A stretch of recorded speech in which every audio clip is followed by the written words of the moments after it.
히브리서 11장 4절과 창세기 4장 1절부터 7절이 되겠습니다.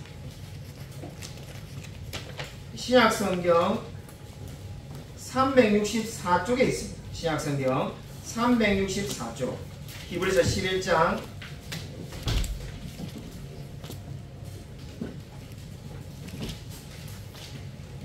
히브리서 11장 4절입니다. 먼저 히브리서 11장 4절 읽고 다시 또 창세기에 가서 창세기 4장 1절부터 7절 읽겠습니다. 신약성경 364쪽 히브리서 11장 4절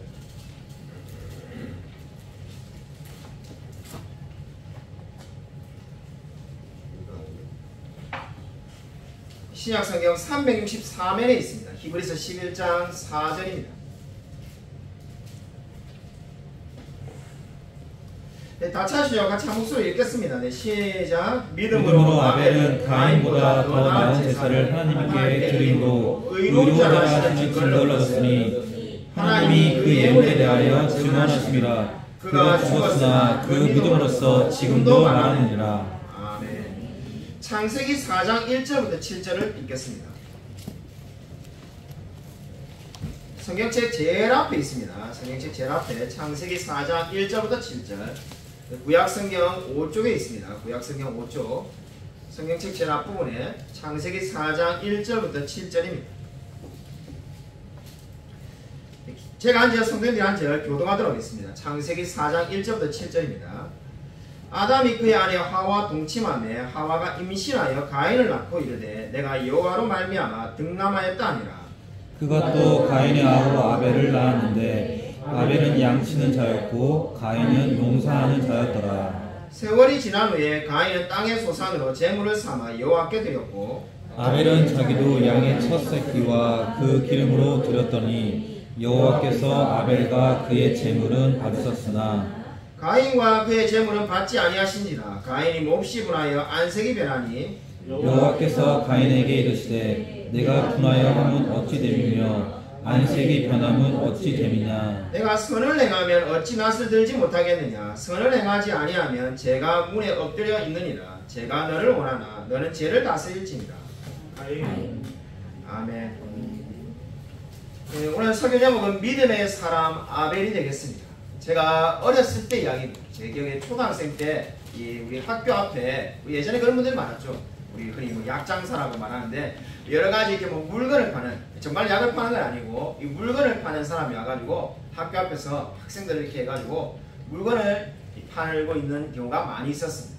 그래서 그 당시에 어느 한 분이 오셔가지고는 조그만한 이렇게 이게 조그만한 이 칩같이 생긴 거를 하나 보여주면서 줄이 이렇게 끈이 이렇게 달려있던데 그거를 이렇게 팔러 오신 분이 있었습니다. 그래서 이거를 이제 하나씩 막 사라고 이렇게 막 말을 하는데 이제 아이들이 어떤 점이 좋냐 이러니까는 이거를 이렇게 잡고 이렇게 돌리면은 옆에 있는 이 근처에 이 수십 미터 안에 이 모든 전파가 다 이 방해가 된다는 거예요. 그러니까 TV든 아니면은 뭐 마이크든 뭐 이렇게 다 이게 소리를 들을 수가 없다는 거예요. 그래서 어떤 아이 하나가 이렇게 물었습니다. 그렇게 돼봐야 좋은 게 뭐가 있냐니까는 이 하시는 분이 뭐라고 하냐니까 너희들 교장 선생님 아침마다 훈화하시는 거 일주일에 한 번씩 듣기 싫으니까는 듣기 싫어요. 너무 지겨워요. 그 교장 선생님 훈화할 때 이거를 이렇게 딱 자리에 앉아가지고 이걸 돌리고 있어요. 돌리고 있으면은 이 마이크가 이 음질이 전혀 나오지 않고 방해가 될 거라는 거예요. 그러니까는 우리 아이들이 너도 나도 전부 다 하나씩 사기로 해가지고 저도 하나 샀습니다. 얼마나 기대가 되든지 그 다음 주에 교장 선생님이 말씀하는 시간을 기다려본 게 그때 처음이었던 것 같습니다. 처음이자 마지막이고 처음으로 교장 선생님이 언제 말씀하냐. 그래서 이걸 한번 돌려봐야 되는데 저뿐만 아니라 샀던 수십 명의 학생들이 열심히 운동장에 있어가지고 열심히 돌렸습니다.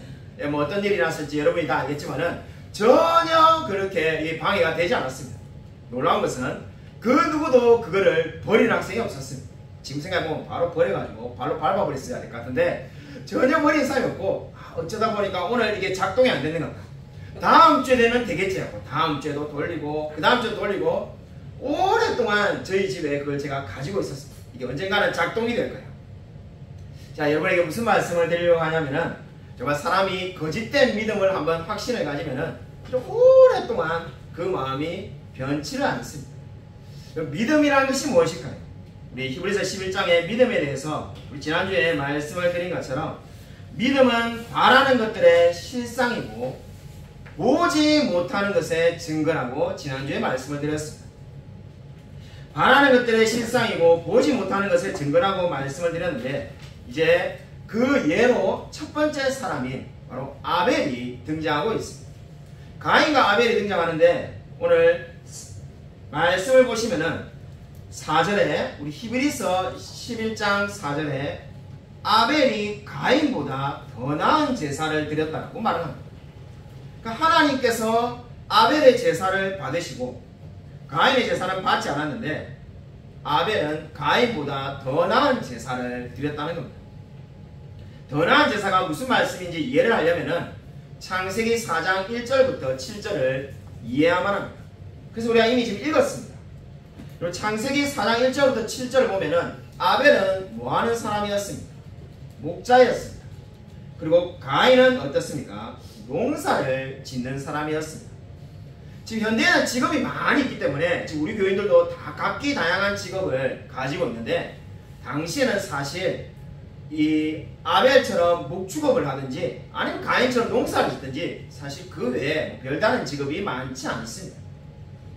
그런데 지금 이렇게 직업을 그저 사실상 농사나 아니면 목축업밖에 할 수 없는데 놀라운 것은 뭡니까?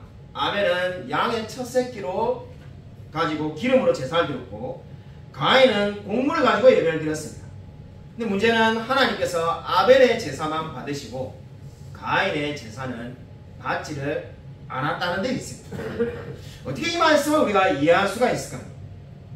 수많은 견해들이 있습니다. 오랫동안 정말로 이 논쟁을 거듭해가지고 신학교를 다니면은 정말 논문 쓰기에 너무나 좋은 주제가 오늘 이 말씀이라고 말할 수가 있겠습니다. 왜 하나님은 가인의 제사를 받지 않고 아벨의 제사를 받았는가? 수많은 논문이 나와 있어서 어느 입장을 친하든지 간에 정말로 참고할 만한 자료가 너무나 많습니다. 그리고 정말 전혀 다르게 설교하는 설교 말씀들은 우리가 유튜브에 쉽게 찾아볼 수가 있습니다. 우리가 많이 생각할 수 있는 경향이 어디에 있습니까? 제가 영화로 예를 들겠습니다. 수많은 사람들이 우리가 성경을 이렇게 이해하기가 쉬운데 오래된 영화인데 천지창조라는 오래된 영화가 있습니다. 존 휴스톤의 천지창조라는 영화가 있는데 그 영화를 보면은 가인과 아벨의 이야기가 나오는데 가인이 어떻게 합니까? 하나님께 제물을 드리고 난 다음에 좀 너무 많이 드렸다 생각이 들었는지 내려와가지고는 다시 올라가가지고 제물을 다시 좀 이렇게 드러내는 그러한 장면이 나옵니다. 그러니까 자기가 생각할 때 하나님이 너무 많이 바칩니다. 그래서 좀 적당히 바쳤어야 되는데 좀 요즘 말로 하면 오버했다. 그래서 좀 적당히 바치자 이래가지고 다시 갖고 내려옵니다. 아마 이 해석이 그저 감독이 보여주려는 가인과 아벨에 대한 이 관점이라고 말할 수가 있겠습니다. 그러니까 가인은 하나님께 있는 그대로 바쳐야 되는데 아니야 적당히만 바치자 이래가지고 갖고 내려옵니다. 아마 감독이 그렇게 생각하는 것이 어떤 이유겠습니까? 사도행전에 나오는 아나니아 삽비라와 그리고 똑같이 가인과 아벨을 바라본 거죠. 아나니아 삽비라의 문제가 뭐였습니까? 자기가 그 판 땅값을 숨기고 조금만 하나님께 바치려고 하다가 죽게 되지 않았습니다. 그 관점으로 그대로 가인과 아벨을 바라본 거죠. 그래서 이 가인은 정말로 자기 것을 챙기고 조금만 하나님께 드리려고 하다가 하나님이 제사를 받지 않았다라고 생각하는 경향이 있습니다. 우리가 이렇게 그저 말씀을 사실 제가 그저 지금 밋밋하게 말해서 그렇지 정말 이렇게 여러분에게 설교를 그저 잘하시는 분이 설교하면은 그 자체로 굉장히 은혜가 되고 도전이 됩니다. 근데 중요한 것은 무엇이겠습니까? 성경은 물론 우리에게도 하나님이 주신 말씀이지만은 먼저 1차적으로 1세기 때 살았던 사람들에게 이 말씀을 주었습니다. 1세기 때 살았던 사람들이 이 글을 남긴 필로라는 글이 있는데 그 필로를 보면은 이 지금 말씀에 대해서 우리하고는 전혀 다르게 생각한다는 것을 알 수가 있습니다. 아벨의 제사는 생명이 있는 것이었고 가인의 제사는 생명이 없는 것이었다. 이 말이 무엇을 의미합니까? 아벨의 제사는 생명이 있었다는 거죠.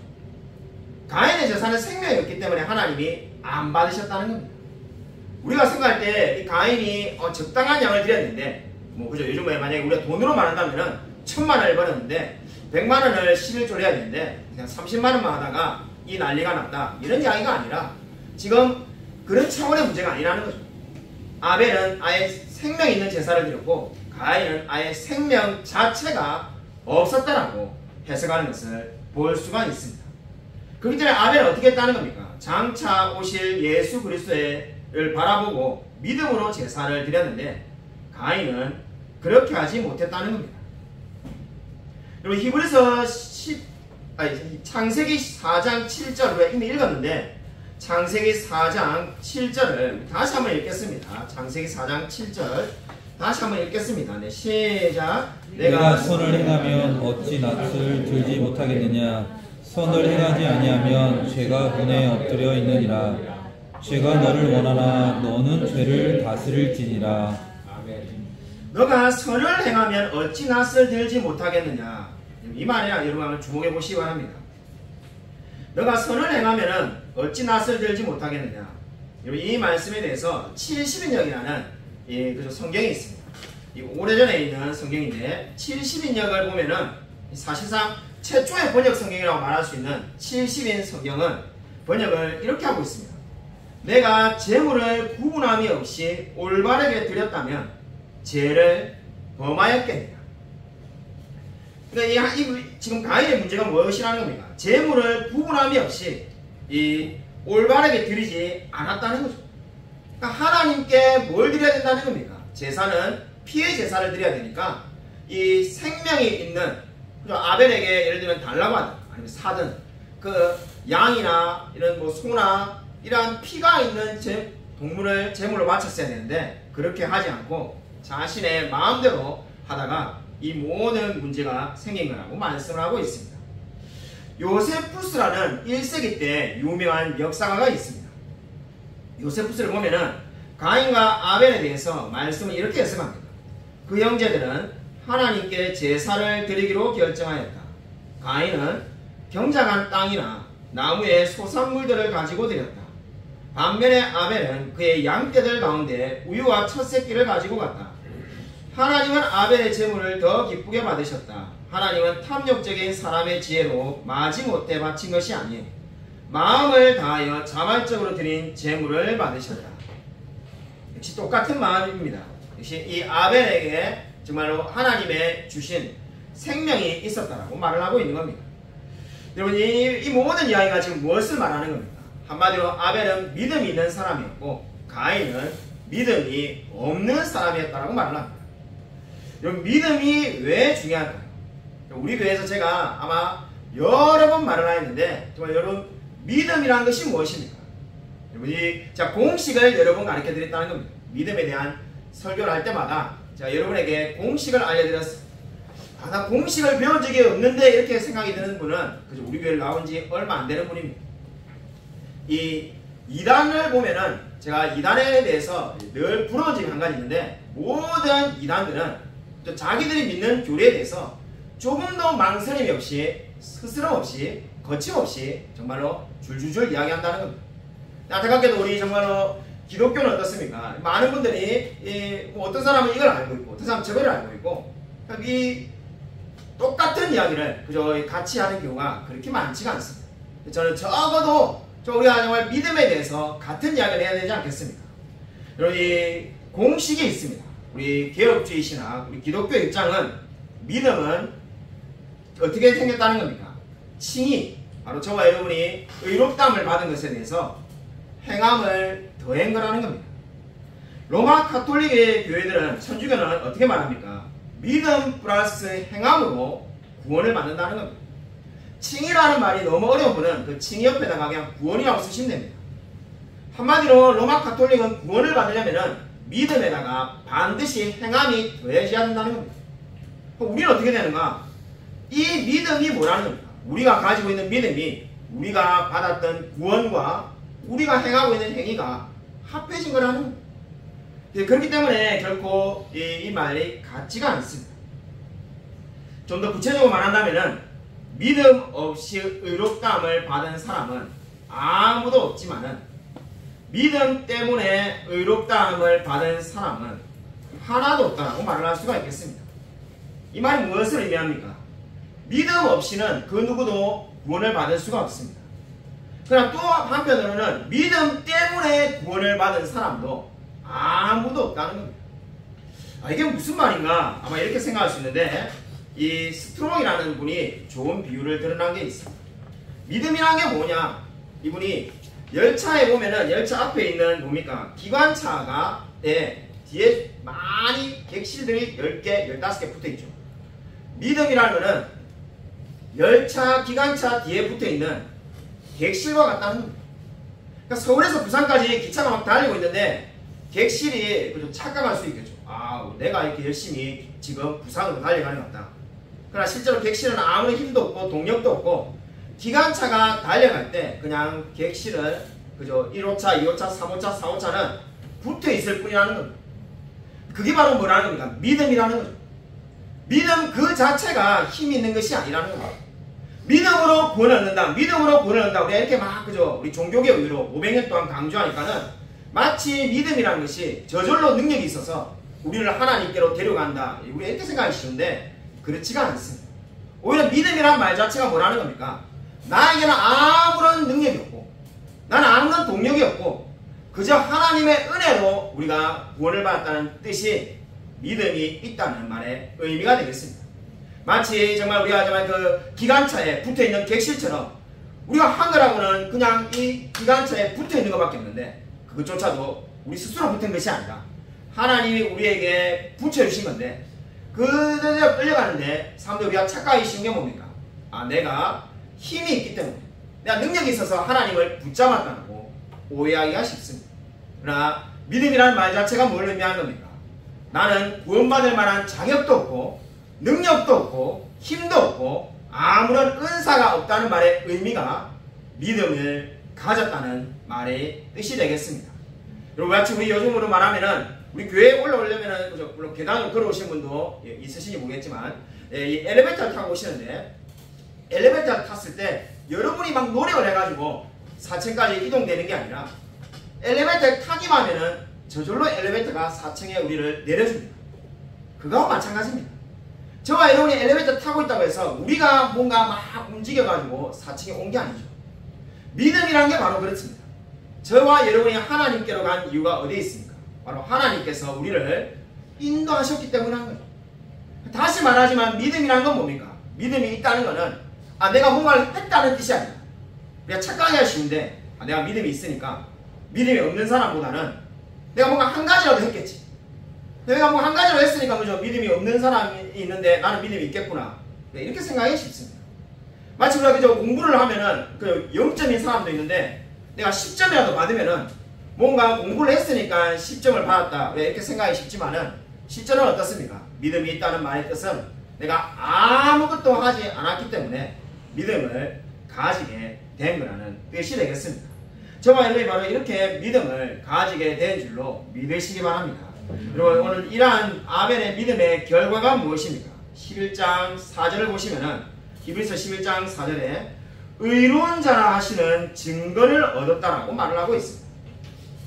의로운 자라 하시는 증거를 얻었으니 원문의 뜻을 보면은 이로 말미암아 의로운 자로 증거가 되었다 이렇게 말씀하고 있습니다. 이로 말미암아 의로운 자로 증거가 되었다 이렇게 말씀합니다. 여러분 이 의로운 자로 증거가 되었다 이런 말씀은 이 수동태인데 이 말씀의 의미가 무엇을 의미하겠습니까? 쉽게 말해서 아벨이 제사를 드리고 난 다음에 믿음이 생겼다는 말이 아닙니다. 그러니까 아벨이 지금 제사를 잘 드렸기 때문에 믿음이 생긴 것이 아니라 그 반대를 이야기하는 거죠. 아벨은 믿음이 있었기 때문에 제사를 드렸고 하나님이 그 제사를 기쁘게 받으셨다는 겁니다. 그런데 왜 가인은 그러면은 그렇게 제사를 못 드렸는가? 그에 대한 대답은 너무나 간단합니다. 아벨은 믿음이 있었고 가인은 믿음이 없기 때문입니다. 가인이 뭔가 엄청나게 잘못한 것이 아니라 믿음이 없기 때문에 믿음이 없는 제사를 드릴 수밖에 없었다는 거죠. 우리가 이 많은 우리가 논문이 아닌 걸 찾아보면은 우리가 많은 이 말씀을 해석하기 위해서 여러 가지가 있습니다. 뭐 여러 가지 뭐 이렇게 아벨이 이렇게 했어야 한다 저렇게 했어야 한다 여러 가지 많은 것도 있지만은 대답은 간단합니다. 아벨은 믿음이 있었고 가인은 믿음이 없기 때문에 그 제사를 받지 않으셨다는 겁니다.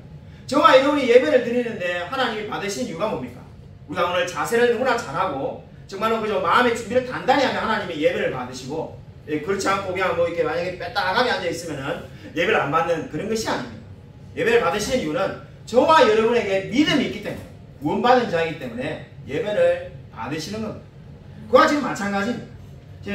아벨은 하나님께서 예배를 받으시고 그리고 제사를 받으시고 가인은 제사를 받지 않았는데 그 이유는 바로 믿음이 있고 없고의 차이라고 성경 말씀하고 있습니다. 박정희 대통령에게 관련된 이야기입니다. 박정희 대통령께서 지방에 내려갔을 때 이 지방에 있는 사람들과 같이 이렇게 식사를 했다고 합니다. 근데 그 식사를 했던 한 사람 중에 한 사람이 이제 그 다음 날이 돼가지고 동네 사람들에게 다 돌아다니면서 자기가 박정희 대통령하고 식사를 했다는 것을 자랑하기 시작했다고 합니다. 근데 그러자 그 중에 한 사람이 물어본 게 대통령하고 막 만났다고 말하는데 뭘 먹었냐 이렇게 물어본 거죠. 그러니까 그 사람이 설렁탕을 한 그릇 먹었어 이렇게 말을 했는 겁니다.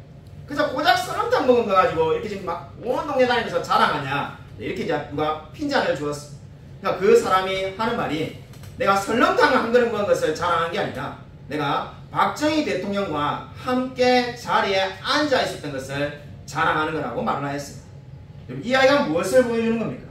바로 그 사람은 박정희 대통령과 앉아 있었다는 것이 너무나 자부심이 느껴지는 거죠. 저와 여러분도 마찬가지입니다. 우리가 예배를 드리고 나면은 어느 때 아마 여러분도 그런 날이 있었을 겁니다. 예배에 들었던 그 마음이 너무나 좋아가지고 친척들이나 친구나 아니면 여러분이 좋아하는 사람들에게 교회 다니라 하나님의 말씀을 듣라 아마 이렇게 말한 적이 있을 겁니다. 그렇게 말한 것이 그죠? 특히 우리 교회 같이 작은 교회는 뭐 우리 교회 다닌다고 뭐 볼 게 있는 게 아닌데 왜 다니라고 하겠습니까? 여러분 여기 오면은 뭐 신비로운 체험이 되는 거나 뭐 여기 뒤에 뭐 제 뒤에 그죠? 예, 뭐 천사가 있거나 그런 것이 아닌데 여러분이 다니라고 하는 이유는 여러분이 그 예배드리는 그 순간에 하나님을 만났기 때문입니다. 하나님을 만났기 때문에 그 하나님을 믿으라고 전하지 않고는 견딜 수가 없는 거죠. 성경에 그러한 사람의 예가 나옵니다. 요한복음 4장에 보면은 이 사마리아 여인이 나오는데 이 사마리아 여인이 예수를 만나고 난 다음에 요한복음 4장 29절에서 어떻게 말합니까? 마을 사람들에게 찾아가가지고 이 사람이 그리스도가 아니냐고 복음을 전하기 시작합니다. 자기가 예수님을 만나자마자 첫 번째 한 행동이 그 사마리아 여인이 첫 번째 한 행동은 바로 예수님을 전하는 것이었습니다. 내가 예수님을 믿었으니까 그냥 만족하고 끝난 것이 아니라 이제 내가 정말 이 놀라운 예수 그리스도를 만났으니까 그 마음에 마을에 가서 하나님을 전파하였습니다. 제가 이 신학교를 세 군데를 다녔는데 두 번째 신학교를 다녔을 때 그 수업 시간, 요한복음 4장에 대한 수업 시간이 잊혀지지가 않습니다. 15년 전 이야기인데 마치 정말 어제 수업을 들은 것처럼 지금도 기억이 생생합니다. 그때 요한복음 4장을 수업을 듣는데 교수님께서 뭐라고 말씀하시냐면은 이 사마리아 여인, 요한복음 4장에 나오는 사마리아 여인이 4장 29절에 이는 그리스도가 아니냐라고 말한 이 말에 의미가 뭐냐 물었습니다. 그래서 우리가 많은 절벽학 목사님들이 이래 쉬운 질문을 왜 하는가? 다 목사님들이 30명 이렇게 앉아 있는데 당연히 예수님을 전한 것이요 이렇게 말하니까 하시는 말씀이 그게 아니라 당시에 사마리아는 이 사마리아 오경이라는 것이 있는데 그 사마리아 오경이 지금도 남아 있습니다. 사마리아 오경에 보면은 예수 그리스도라는 것은 전혀 모르고 그 내용에 남아 있지 않고 타에부라는 신을 섬기고 있었는데 그 타에부를 밖에 모르는 사람이 어떻게 예수 그리스도를 믿을 수가 있겠는가? 결국은 이 여인은 타에부가 왔다 생각하고 지금 은혜를 받은 거라는 거죠. 근데 그냥 말을 예수 그리스도 하는 거 있을 뿐이지 타에부를 만난 거라는 거죠. 그날 정말 얼마나 충격을 받았는지 그날 정말 수업이 잊혀지지가 않습니다. 많은 목사님들이 막 충격을 받아가지고 근데 교수님이 자기 마음대로 이렇게 말한 게 아니라 이 레이몬드 브라운이라고 이 주석 중에 유명한 영어로 된 주석이 있는데 찾아보면은 똑같이 이렇게 다 그렇게 써놨을 거예요. 정말 찾아보니까는 똑같은 내용이 그대로 있는 거예요. 자기는 정말로 최첨단 앞서가는 거죠. 주석을 가지고 와서 설명을 해주고 있을 뿐이다. 이렇게 말을 하는 거예요. 그때 정말 우리가 반박을 하지 못하고 이거 아닌데 라는 생각이 너무 많이 드는데 이 진리가 아닌데 자 듣는 순간에 여러분도 마찬가지겠지만 이게 진리가 아니라는 생각이 들었지만은 뭐라고 반박을 해야 될지 몰라가지고 전혀 반박을 하지 못하였어요. 지금 생각해보면은 제가 정말 지금 다시 만약 그 수업 시간으로 돌아갈 수 있다면은 좀 무슨 뭐 우리가 드라마처럼 돌아갈 수 있다면은 자 정말 이렇게 말했을 것 같습니다. 정말 그 논리가 맞다면 어떻게 되겠습니까? 한국에 150년 전에 선교사님들이 들어오셨을 때 이 예수님에 대해 전하면은 한국은 다 그냥 성황당에 비나이다 하는 인식밖에 없는데 어떻게 예수님을 믿을 수가 있겠습니까? 아 우리 동네에 있는 나무를 믿고 있는 그 나무신이 강림하셨는 것 같다. 그럼 이렇게 돼야 되지 않겠습니까? 그렇게 되는 게 아니라 진짜 예수 그리스도를 믿고 사람이 변화되잖아요. 한 번도 복음을 듣지 못한 사람도 복음을 듣고 변화되는데 왜 그것을 믿지 않는다? 제가 그때 깨닫게 된 것이 훗날 깨닫게 된 게 가르치시는 분이 하나님을 만난 적이 없구나. 저 솔직히 그렇게 생각합니다. 하나님을 만났다면은 정말 한 번도 복음을 듣지 못하고 정말 뭐 사마리아 오경만 읽었다 할지라도 복음을 듣고 정말 하나님의 말씀을 들을 때 믿게 되는 줄로 믿으시기 바랍니다. 여러분 저와 여러분도 마찬가지입니다. 우리가 정말로 하나님의 말씀을 듣는 순간에 사람이 즉각적으로 변화되는 줄로 믿으시기 바랍니다. 여러분 그가 죽었으나 그 믿음으로써 지금도 말하느니라라고 말씀하고 있습니다. 원문을 보면은 그가 죽었으나 여전히 말하고 있다고 말씀하고 있습니다. 말하고 있다는 것이 현재 진행형입니다. 그리고 여전이라는 이 단어에 주목해 보시기 바랍니다. 아벨은 믿음으로 가인에게 죽임을 당하였으나 지금도 말을 하고 있습니다. 지금도 말을 하고 있다는 거죠. 이게 어떻게 그것이 가능한가? 요한계시록 6장 11절을 같이 한번 읽겠습니다. 요한계시록 6장 11절 같이 한 목소리 한번 읽겠습니다. 프린트물에 다 나와 있습니다. 주보 안에 있는 프린트물을 참고해 주시기 바랍니다. 같이 한 목소리 읽겠습니다. 네, 시작. 각각 그들에게 흰 두루마기를 주시며 이르시되 아직 잠시 동안 쉬되 그들의 동무종들과 형제들도 자기처럼 죽임을 당하여 그 수가 차기까지 하라 하시더라. 여러분 아벨과 같은 순교자들이 무엇을 얻었다고 말을 합니까? 흰 두루마기를 주셨다는 겁니다. 흰 두루마기는 의로움을 이야기합니다. 그러니까 아벨과 같은 순교자들은 의로운 상태가 되었고 지금도 그 영혼이 살아있다고 말씀하고 있습니다. 아벨은 그럼 지금도 살아서 마지막 때에 이 완전한 하나님 나라를 기다리고 있습니다. 그러면 이 성경이 말하는 믿음이 무엇이겠습니까? 모든 것이 하나님의 은혜로 되었음을 지금 말을 하고 있는 겁니다. 그러니까 아벨은 제물을 바칠 때 하나님의 살아계심을 믿고 첫 새끼를 바쳤습니다. 여러분은 정말로 이 아벨과 같은 믿음을 가지고 있습니다. 저와 여러분이 정말 이 믿음이 있다는 것이 무엇입니까?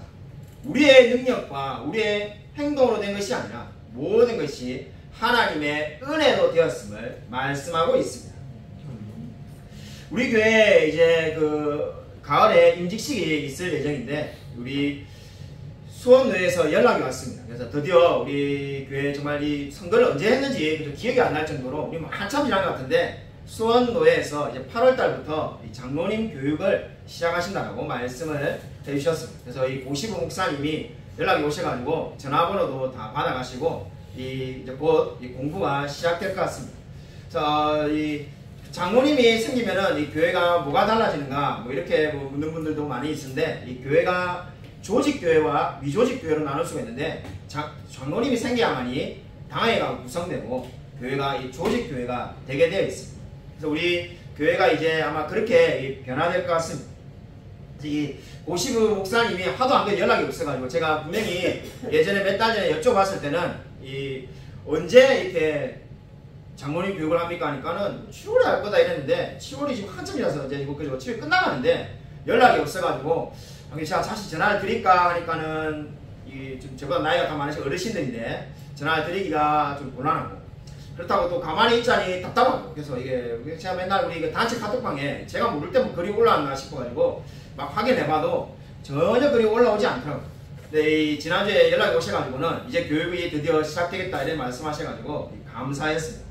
이 참으로 생각해보면은 우리 교회가 정말 지난 세월 동안에 하나님께서 함께하여 주셔가지고 이 많은 은혜를 받았음을 알게 됩니다. 정말 이 아무것도 없는 데서 정말 이 지금까지 모든 것이 다 하나님께서 붙들어 주셔서 지금까지 온 줄로 믿습니다. 그럼 제가 우리 부족하지만은 그저 우리 넘치는 교회를 개척하고 지난 벌써 이제 다음 달이면은 9년이 됩니다. 이 9년 동안에 있었던 일들을 한번 간간히 생각해 보니까는 여러 가지 많은 사건들 가운데 정말 우리가 믿음으로 된 일들 중에 좀 하나 이렇게 떠오르는 일이 있었습니다. 몇 년 전에 있었던 일인데, 몇 년 전에 우리 한 성도님이, 이름은 밝히지 않겠습니다만은, 한 성도님이 우리 교회에 이렇게 오셨습니다. 놀라운 거는 그분이 멀리서 오신 것이 아니라, 이렇게 길 건너편에, 여기서 우리 나가면 교회가 보이는데, 그 편에 있는 교회에서 이렇게 교회를 오셨습니다. 그래서 오신 것만 해도 감사한데, 제 기억에 주일날 4번을 2번 드리고 난 다음에 그분이 갑자기 어느 날 새벽기도에 나오셨습니다. 새벽기도에 나오셔가지고는 본인이 헌금을 하겠다는 겁니다. 헌금도 많이 하겠다는 겁니다. 1000만원이 넘는 그 금을 본인이 헌금을 하시겠다 해가지고 저 깜짝 놀랐습니다. 근데 중요한 거는 그 당시에까지도 아직 그분이 교회 이름도 정확하게 외우지 못해가지고 넘치은혜 교회 이름이 기니까는 교회 이름이 자기가 생각해도 은혜교회는 아니었는데 은혜밖에 기억이 안 난다면서 이런 말씀을 새벽기도 끝나니까 막 하시면서 헌금을 하신다는 거예요. 부자도 아니신데 제가 임대아파트 사시는 분이 무슨 헌금을 합니까 하니까는 10년 동안 자기가 적금을 들었는데 이 10년 동안에 적금을 들면서 늘 부을 때마다 이것을 찾으면은 내가 이거는 교회에 헌금하겠다 이렇게 마음을 먹었다는 거죠. 근데 그때 다니는 교회에 헌금을 하겠다 이렇게 마음을 먹었다는 거죠. 근데 마침 이제 저쪽에 교회를 다니고 계셨는데 우리 교회를 이렇게 오신 지 불과 2주밖에 안 되는데 자기가 적금을 마침 찾았다는 거죠. 그래서 이 교회 이름도 잘 모르는데 그냥 이렇게 그거를 헌금을 정말로 하셨습니다. 제가 그때 너무나 깜짝 놀래가지고 사실 그 헌금을 더 많이 하는 분도 목회를 하다 보면 많으시죠. 5억, 10억 많이 할 수 있지만은 이 가난한 분이 헌금을 많이 하는데 첫 번째 솔직히 놀랬고 두 번째 더 놀라운 것은 교회를 오래 다니면은 좀 흔히 말하는 자기 교회라는 생각이 드니까는 또 헌금을 많이 할 수도 있겠지만은 불과 오신 지 2주밖에 안 돼가지고 교회 이름도 잘 모르고 세가지 공부도 다 끝나지도 않았는데 본인이 그것을 그냥 헌금을 하시더라고요. 그래서 제가 그걸 보고 너무나 깜짝 놀랐는데 아니 어떻게 그렇게 할 수 있습니까? 제가 솔직히 물어봤습니다. 저 같으면은 그냥 차라리 갖고 있다가 나중에 교회를 오래 다니면은 이 교회가 마음에 들면은 헌금을 하고 안 되면은 헌금을 안 하고 이렇게 할 것 같은데 그렇게 하지 않고 그냥 이게 주님의 뜻이다 이렇게 생각하고 그냥 헌금을 한다는 거죠. 본인이 분명히 그때 서운하기를 내가 이 적금을 탈 때 그냥 그때 다니는 교회에 헌금을 하겠다 해가지고 10년 동안의 교회도 여러 번 바뀌셨는데 그 순간에 그렇게 헌금을 하신다는 겁니다. 자, 그때 보고 이분이 믿음이 대단한 분이구나 라는 생각을 가지게 되었습니다. 웬만하면은 그죠, 이 적금을 타면은 차라리 본인의 무교회든 아니면 오래 다녔던 교회든 거기에 헌금을 하든지 아니면 다른 데 쓰든지 이렇게 그럴 수도 있고 아까 말했듯이 우리 교회도 나중에 봐가면서 헌금하든지 그럴 수 있는데 그게 아니라 본인은 그냥 그렇게 하기로 결심했기 때문에 그냥 그대로 하나님께 그대로 드립니다 해가지고 2번도 안 하고 그냥 그대로 헌금을 드렸습니다. 더 놀라운 거는 그분이 그렇게 헌금하고 난 다음에 제 기억에 3주인가 4주인가 지나고 난 다음에 교회를 원래 떠나시려고 했어요. 그래서 왜 그렇게 교회를 떠나려고 하냐니까 본인이 여호와 증인의 영향을 많이 받아가지고 딱히 이게 우리 교회랑 스타일이 안 맞다는 거예요. 우리 교회 이렇게 개혁주의 이렇게 좋아하는데 자기랑 스타일이 잘 안 맞고 본인은 그분은 나중에 보니까는 우리 그때 여러분 그죠 우리 몇몇 성도님들은 솔직히 너무 부담스럽댔는데 우리 중국에 이하병 목사님 오셔가지고 설교를 얼마나 세게 말했습니까? 그죠? 집에 노는 사람 잘못됐다고, 그죠? 기억나실 거예요, 그 설교. 집에 노는 거 잘못됐다고. 직장 다니라고. 벤처기업 창업해라고. 엄청나게 부담스러워 하셨는데, 그 설교를 부담스럽다고 몇몇 성도님들이 저한테 막 이렇게 컴플레인을 제가 들었는데, 그분만 너무 좋다는 거예요. 그분만 그게 너무 자기에게 마음에 든다면서. 자기가 딱 그렇게 아마 이단의 영향을 많이 받으셔가지고 세게 말해주시는 분. 그런 거를 되게 좋아하시는 것 같은데, 그래서 하여튼 교회를 원래 떠나시려고 했는데, 저 그때 떠나려고 했다는 걸 지금 제가 탓하거나 불쾌하다고 말하는 게 아니라 자 그때 굉장히 놀랐던 것이 아니 이렇게 떠날 마음이 있는데 그럼 헌금은 그렇게 많이 했다. 그래서 제가 눈물 내고 그때 자기가 여쭤보니까 그때 헌금할 때도 이게 내 교회 다니는 생각이 별로 안 드는데도 헌금을 했다. 그래서 너무 놀래가지고 내 교회라 생각 안 드는데 그럼 딴 교회 가가지고 그럼 그 교회 헌금할 생각을 해야지. 그럼 여기 왜 했냐니까 자기 그런 거 다 안 따지고 분명히 자기가 이 적금을 10년 전에 들 때 내가 이 적금을 타는 그 순간에 다니고 있는 그 교회 헌금하겠다 해서 자기 그 약속대로 나아갔다는 거죠. 여러분 믿음이란 게 뭡니까? 하나님의 말씀을 있는 그대로 믿는 겁니다. 그럼 제가 지금 이분의 예화를 든 이유는 정말 믿음은 알고 보면 단순한 겁니다. 하나님의 말씀을 있는 그대로 믿는 거죠. 막 우리가 이 말씀을 계속 무슨 뭐 이게 정치하듯이 생각을 해가지고 여기에 또 뭐 난 심오한 의미가 있나 복잡하게 생각할 것이 아니라 성경이 말하는 그대로 내 떡을 무리에 던지나 여러 날 후에 도로 찾을 것이다. 전도서 11장 1절에 그렇게 말씀하면은 그 말씀을 있는 그대로 믿는 겁니다. 여러분 모든 것이 합력하여 선을 이룰 것이다 이렇게 말씀하면은 그 말씀도 있는 그대로 믿는 겁니다. 그게 바로 뭡니까? 믿음입니다. 그럼 저와 여러분에게 하나님께서 믿음을 달라고 기도하시길 바랍니다. 우리가 정말 내가 많은 것들을 생각해가지고 내가 정말 이렇게 논리적으로 판단을 해서 나아가는 것이 아니라 하나님의 말씀을 있는 그대로 믿고 있는 그대로 순종하며 살아가는 저와 우리 모든 성도님이 되시기를 주님의 이름으로 간절히 축원드립니다. 이 시간 우리 말씀을 생각하면서 주여 한번 크게 외치고 간절히 한번 통성을 기도하겠습니다.